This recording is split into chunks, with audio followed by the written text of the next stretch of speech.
On the 3rd of July, 2026, off the Dorset coast, a small matte black vessel displaced barely 500 tons of seawater.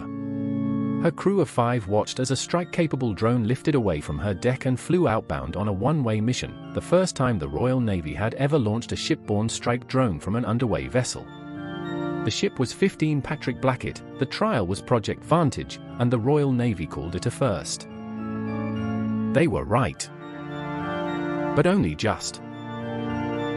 111 years earlier, a converted Isle of Man steam packet was pushing through the North Sea on a not entirely dissimilar errand, putting offensive aircraft into the air from the deck of a ship that had no business doing so. She was HMS Vindex. She had been a passenger ferry for months before, and the men flying from her were making it up as they went along. What they learned in 1915 and 1916 shaped every carrier operation that followed. This is that story.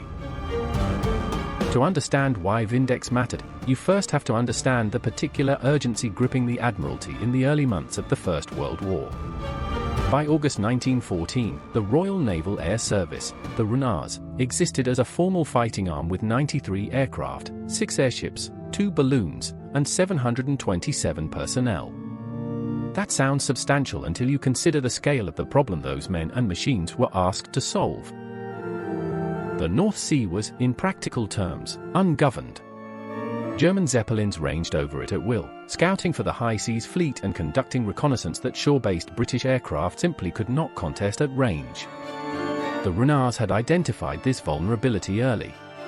Its main naval roles were fleet reconnaissance, coastal patrol, and, critically, attacking enemy coastal territory and infrastructure.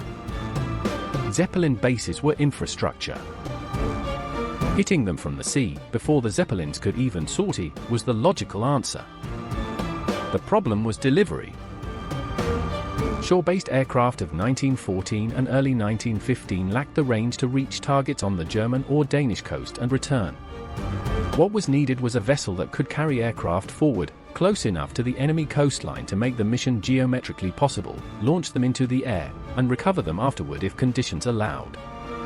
The RNAS had experimented with a converted cruiser HMS Hermes as a seaplane tender before the war, and on Christmas Day 1914, aircraft launched from seaplane tenders had attacked Zeppelin bases at Cuxhaven and the installations around Nordholz and Wilhelmshaven. It was the first attack by British shipborne aircraft in history.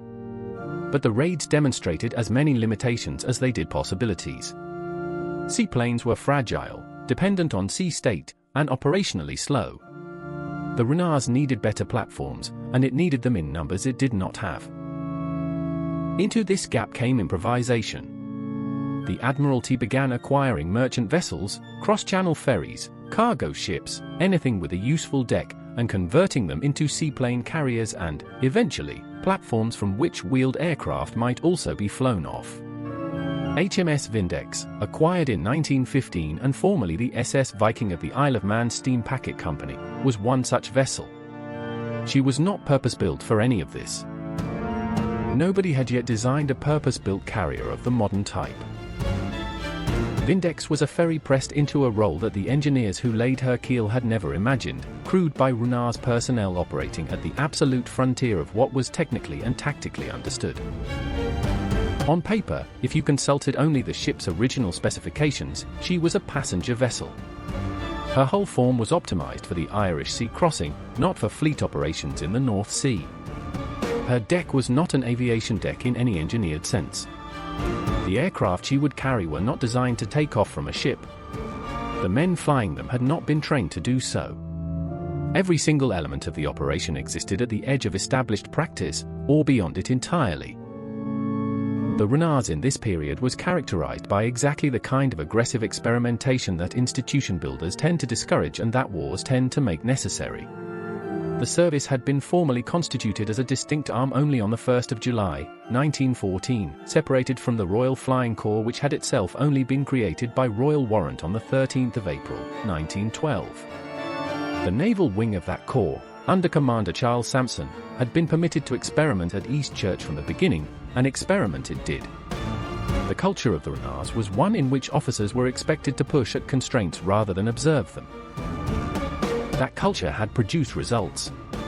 The Naval Flying School at Eastchurch, which grew from a remarkable offer by the Royal Aero Club in November 1910, 2 aircraft, instructors, and the use of the club's airfield, all provided by a member named Francis McLean, had trained pilots and mechanics who understood that aviation was not yet a mature discipline and that maturity would only come through doing. Lieutenant Charles Sampson, one of the 4 original applicants accepted from 200 who applied when the scheme was promulgated in December 1910, embodied this tendency entirely. So did Arthur Longmore, another of those original 4. By the time Vindex was in service, the RNAS was simultaneously running fighter squadrons on the Western Front, conducting strategic bombing raids on targets as distant from any coastline as the Zeppelin manufacturing facility at Friedrichshain, patrolling 4,000 square miles of the Channel and North Sea for U-boats. In 1917 alone they would site 175 submarines and press attacks on 107 of them, and developing the shipborne strike capability that Vindex represented. This was an organization operating at full stretch across multiple domains at once, chronically short of aircraft because inter-service rivalry meant that Sopwith machines contracted to the RNAS were being diverted to the RFC, and simultaneously advancing the state-of-the-art faster than any peacetime institution could have managed. Vindex herself carried a mix of seaplanes and landplanes, hence the description of her as a mixed carrier, the first of her kind in the Royal Navy. The inclusion of wheeled aircraft was the operationally significant decision. Seaplanes were limited by sea state in a way that a landplane taking off from a deck was not, or at least not in the same manner. The challenge was that a land plane that took off from a ship's deck in 1915 could not, in the normal course of events, land back on it. The deck was too short, there were no arresting wires, and the techniques that Edwin Dunning would demonstrate on HMS Furious in 1917, becoming the first person to land an aeroplane on a moving ship, had not yet been developed. Aircraft that flew from Vindex's deck were committed to their mission without a guaranteed means of recovery aboard. They might land ashore if a suitable strip was within range. They might ditch in the sea and hope for rescue. The pilot accepted this as a condition of the operation. That calculus, a ship-launched aircraft, or drone, flying outbound without certainty of return, is precisely what 15 Patrick Blackett demonstrated off the Dorset coast on the 3rd of July, 2026. Project Vantage's one-way effector is the contemporary expression of a logic that RNAS crews on Vindex understood in 1915 as an operational fact of life. If you find that thread, the idea carried across a century, worth following, subscribing to this channel means the next time the Royal Navy rediscovers something it already knew, you will be there for the history behind it as well. The RNAS did not arrive at this position by accident. By 1915, the foundational infrastructure of British naval aviation was already in place. A central flying school at Eupen, opened the 19th of June, 1912, a seaplane base on the Isle of Grain, an airship base at King's North, 12 airship stations positioned around the coast of Britain from Longside in Aberdeenshire to Anglesey in the west. The Admiralty's Air Department, established in the summer of 1912 under Captain Murray Sueter, who had been the first Royal Navy officer assigned to a naval air project, dating back to the Zeppelin design proposal that Captain Reginald Bacon had submitted to the First Sea Lord on the 21st of July, 1908, had by this point developed a clear doctrinal framework for what naval aviation was supposed to accomplish. Sueter's remit, as outlined in September 1912, made him responsible for all matters connected with the Naval Air Service. That remit, interpreted aggressively, encompassed everything that Vindex was now being asked to do. The operations mounted from Vindex during 1915 and into 1916 were not naval engagements in the traditional sense. There were no broadsides, no fleet formations, no enemy warships in the gun line. The ship herself was lightly armed, she was a converted ferry, not a man-of-war, and her value was entirely as a delivery mechanism. What she delivered was the capacity to put offensive aircraft over targets that shore-based aviation could not reach. The strategic context was dominated by the Zeppelin threat. German airships operated over the North Sea and, increasingly, over Britain itself, and their bases on the German and Danish coasts represented a target set that the Admiralty badly wanted to strike. The Christmas Day 1914 raid had demonstrated the concept and exposed the limitations simultaneously. Seaplanes had engine failures, were hindered by sea conditions, and lacked the performance to press attacks on well-defended targets with confidence. What was needed was the ability to put faster, more capable wheeled aircraft into the air from a seaborne platform, to reduce the transit distance to the target to something that the aircraft's endurance could actually support.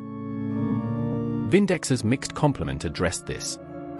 She was not the only vessel the RNAS was using for such work. The service had developed a family of seaplane tenders and conversions across this period, but her configuration as a platform for both seaplanes and landplanes placed her at the leading edge of what was operationally possible.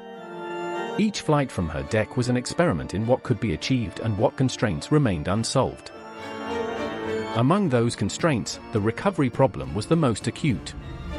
A seaplane could, at least in theory, land on the water alongside the ship and be hoisted back aboard. A landplane could do neither. Every wheeled aircraft that lifted from Vindex's foredeck was, from that moment, operating independently of the ship. If the target was reached and the aircraft survived, the pilot needed somewhere to put it down, ideally a friendly airfield, but if necessary the sea, with whatever chance of rescue that offered. The one-way character of the mission was not a design choice in the modern drone sense, it was a physical constraint imposed by the technology of the time. The pilots who flew these missions accepted the asymmetry because there was no alternative. The RNAS personnel operating from Vindex were among the most experienced naval aviators Britain had at that point. The service's notable ranks in this period included officers who would go on to shape the development of air power across multiple theatres and multiple decades. Archie Lowe, who served on RNAS ships including HMS Engadine and HMS Benmicree between 1915 and 1916, the same precise period of Vindex's operational service, was a British aeronautics pioneer whose work on early flying and aircraft design represented the broader intellectual culture of the RNAS at that moment. The service attracted and retained exactly the kind of officer who treated an unsolved problem as an invitation rather than a barrier. The Tondern Raid of 1918, which would become the first instance in history of carrier-launched aircraft attacking an enemy target, striking Zeppelin sheds at Tondern using SOP with camels flown from HMS Furious, was the operational maturation of ideas that had been developing through the Vindex period and beyond. The line from Christmas Day 1914 through Vindex's mixed carrier experiments to Tondern and then to the full fleet carrier doctrine of the Second World War is not a clean straight line, but it is traceable, and Vindex stands on it. By the 1st of April, 1918, when the RNAS was merged with the Royal Flying Corps to form the Royal Air Force, a merger that cost the Navy its own air service for nearly 2 decades, until the Fleet Air Arm was returned to Admiralty control in 1937. The Naval Air Service had grown from those 93 aircraft and 727 personnel of August 1914 to 55,066 officers and men, 2,949 aircraft, 103 airships, and 126 coastal stations. It had conducted the first shipborne aircraft raid in British history, developed the first mixed seaplane and landplane carrier, advanced deck launch techniques that Edwin Dunning would formalize on Furious, and accumulated operational experience across every maritime and expeditionary theatre in which Britain was engaged. HMS Vindex herself survived the war and was sold in 1920, returning, in some form, to the category of working vessel that she had always fundamentally been. She did not end the war famous. She was not a capital ship. She carried no great guns and fought no set-piece battle. Her contribution was entirely procedural. She worked out, through repeated operational trial, what ship-launched aviation could and could not do in 1915 and 1916. That knowledge did not disappear when she was sold. It entered the institutional memory of British naval aviation and informed every subsequent development. The second HMS Vindex, a Nirana-class escort carrier commissioned in 1943 and sold in 1947, bore the name of that legacy. By 1943, the problems that the first Vindex had grappled with were largely solved: proper flight decks, arresting wires, trained air groups, established doctrine. The name connected the two eras across nearly 3 decades of relentless development. On the 3rd of July, 2026, 15 Patrick Blackett, a 500-ton experimental vessel costing less than £7 million, crewed by 5 Royal Navy personnel, operated by Navy X, the Royal Navy's Division for Autonomous Systems and Emerging Technology, put a one-way strike drone into the air off the Dorset coast under Project Vantage. The Navy called it the first time a ship-launched strike drone had flown from an underway Royal Navy vessel. The description is accurate. And yet the underlying logic, a ship, not purpose-built for the task, a crew operating at the frontier of what is technically understood, an aircraft, or its equivalent, launched outbound without a guaranteed return, and a service using deliberate experiment to advance what is operationally possible, is not new at all. It was present on Vindex in 1915, on a converted Isle of Man ferry pushing into the North Sea with landplanes on her foredeck and pilots who knew the aircraft could not come back the same way it left. Patrick Blackett is named for a Nobel Prize-winning physicist who served as Director of Operational Research for the Royal Navy during the Second World War, a man whose entire contribution was the application of rigorous analytical method to naval problems that intuition alone could not solve. It is an appropriate name for a vessel whose purpose is to turn uncertainty into doctrine. Vindex's crews would have understood that purpose exactly. They were doing the same work, under harder conditions, with less margin for error, a century before the drone lifted away from Patrick Blackett's aft working deck and flew south over the English Channel. The RNAS would be told, in April 1918, that it no longer existed, absorbed into a new service, its institutional identity dissolved, its hard-won knowledge of shipborne strike operations carried forward only in the minds of those who had done the work. It took until 1937 to reconstitute the Fleet Air Arm. Some lessons, apparently, require more than one learning. The Royal Navy, in July 2026, launched a one-way strike drone from a ship for the first time. The first time since 1915, it had forgotten how to count. Thank you for watching. If you'd like to be there for the next ship story, subscribing and turning on notifications is the way to do it.